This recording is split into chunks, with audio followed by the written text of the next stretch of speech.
Hey everyone, thank you so much for tuning in. My name is Johanna and you can also find me on Instagram at Lake Effect Plant Lover. It is that time of year where the leaves start changing, they start falling, everything starts dying, and it starts getting cold, so it's time to move things back in.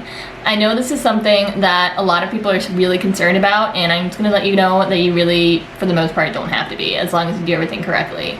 And there's really not that much that you have to do, or there's less than you have to do than you think you do. In the past, I have gone all out and like repotted things and added worm castings and did systemic and like just, you know, did a lot, and you don't have to do those things at all.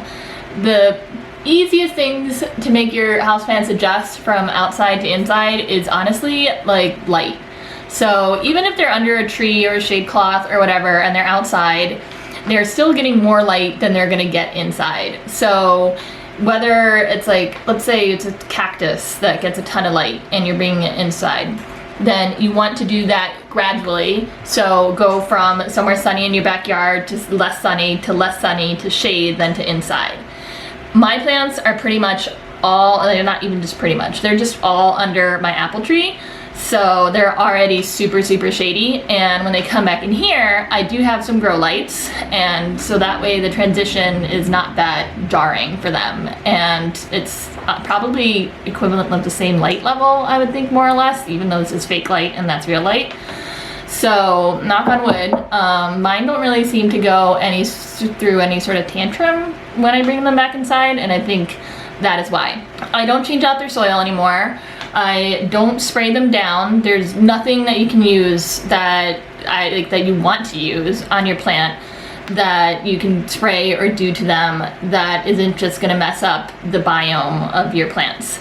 So like I see so many people that say that they spray things down with neem or insecticidal soap and add systemic. To see my systemic rant, go and watch this video. And I don't do any of that, you guys. I just like pick up the plant, take it from outside and put it inside. That's it, all right? Like I might look at them and make sure that there's no spiders or anything like really obvious on them, but even then I don't really do that either, because I love spiders. I've brought spiders into the house because I want them to eat any issues that I may have.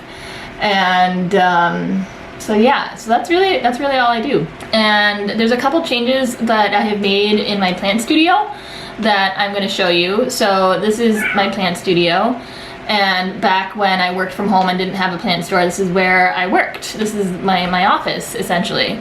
This room is really awesome because it is an eco construction. So everything in this room is pretty much made of reclaimed materials, and it's all made from the earth. So the walls are straw, so it's a straw bale construction, and then the soil or whatever that we dug up for the foundation of this place is what make up the walls.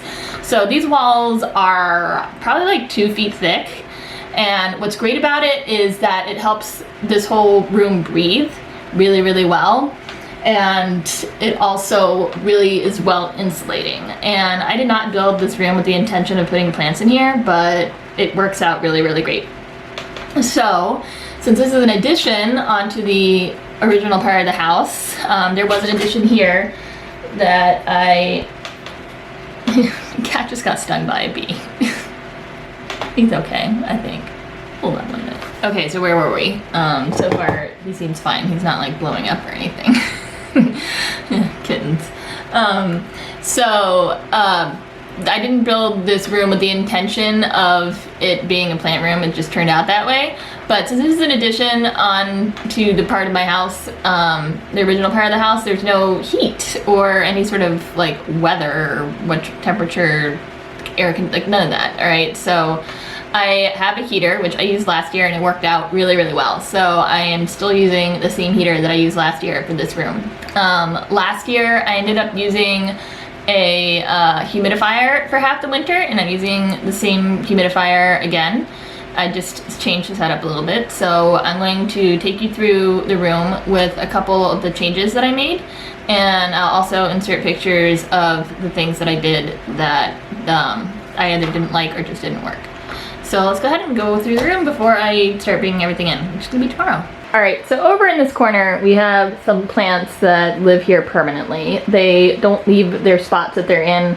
I did some slight changes with the alocasia shelf, which I'll start with. Adansonii stays there because it's trained to go on the wall. That Rhapidura tetrasperma stays there. All these guys are permanent residents. So over here is my alocasia shelf. This is a south-facing window, but there's this giant building there, so it really does not get any direct sun. And they have done really, really well up here. You can see they're big, they're happy, they're healthy. This is stupid cat damage, but it's a sinuata. The alocasia silver dragon. That's whatchamacallit, Maharani. There's Crupria and Mellow and all them. So they're up there. I had two of these like light things, but it's like they just ugly, and I don't want to look at that, even though I'm never home. So what I did was, and this is going to be filled with plants, so usually it doesn't get enough light from there anyway, is I mounted this desk lamp here and I put in a grow light, and the grow light's shining on there. I really love these grow lights. They're called Canagrow. I can only find them on Amazon, and they're amazing, and they have really high output, which I will show you. Let me just open up my app. So this app is called Lux Light Meter, and it's a free app, so don't go buy any sort of fancy light meter. Like, this is just enough to give you as much of an idea as you need. So that's like a ton of light that is being put out from this lamp, or this light bulb, and that's more than they need by far. Whereas like if we go over here where it's away from the light, there's not as much, see? So now we move back over in here. Sorry, it's not focusing. And then as we get closer to the light, it's more, but like this is here and the light's over there. So that's how much light it's getting, and it's more than enough, and I love these lights. So that's what I did for the alocasias. And if we move back, I brought the anthurium inside already because it got cold last night and they're my babies. And I used to have some like whatchamacallit, owl lamps, I don't know what you call them, here. And I just found them really aesthetically like jarring, I guess. And so I wanted to remove them. And so what I did was get these shelves, set them back, so now there's kind of more space. And then that plant lives here all the time, and those guys live there, excuse me, all the time. And what I did is I also got another Canagrow light, so that one is trained onto the anthurium. And then those other two were there last year, and then a lot of the philodendron monstera and stuff are going to go over here.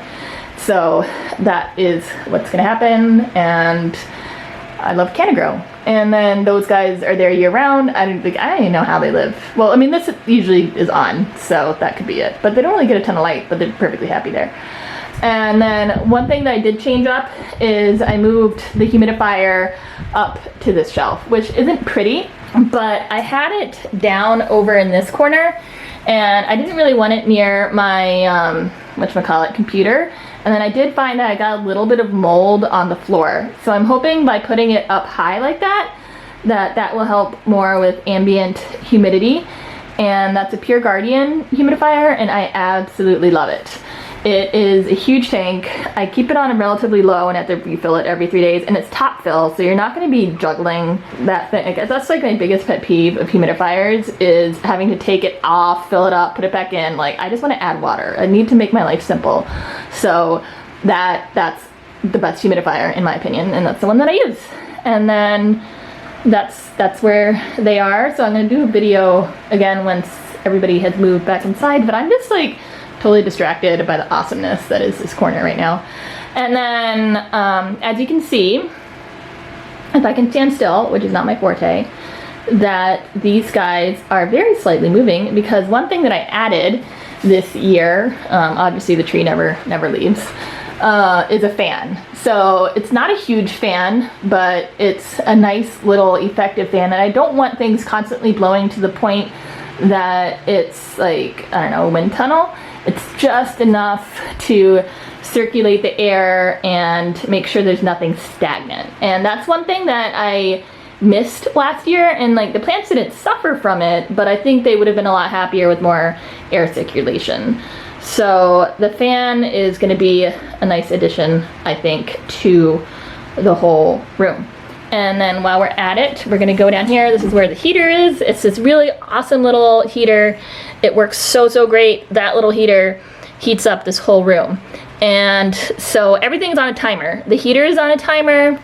The lights are on timers up there. The humidifier is just gonna be constantly going. And that's pretty much it until I get everything inside. So we're gonna take another video once that happens.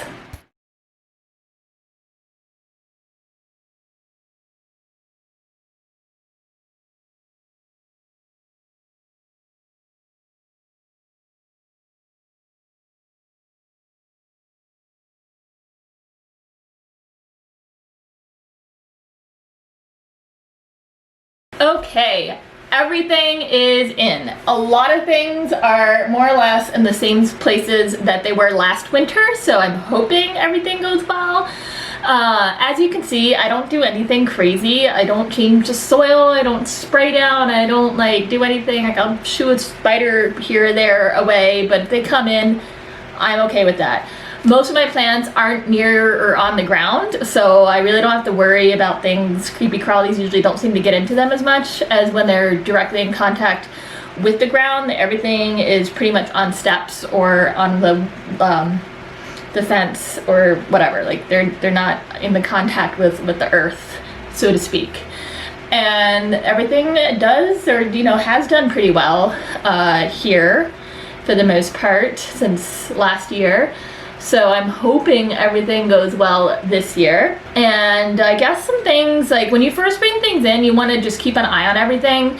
When plants are outside, there's a whole, nature thing going on, all right? There's parasitic wasps, there's ants, there's like other bugs that eat their bug spiders.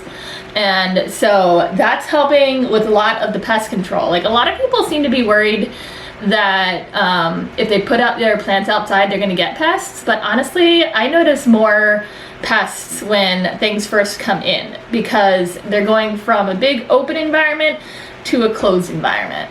And there's nothing that's around to eat the things that were outside, inside. So I like to just keep an eye on everything and make sure and just look over everything. There's again, like nothing you can do to prevent them. Just pray that they don't happen. If they do, then we'll come to that. So that's usually when I notice the most pests is when I first bring things inside. But we'll see. So I'll just take the camera and you can see the plants in their areas.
And that's it.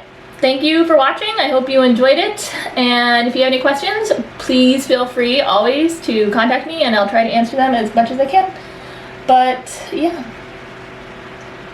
here's hoping that it's not a crazy winter.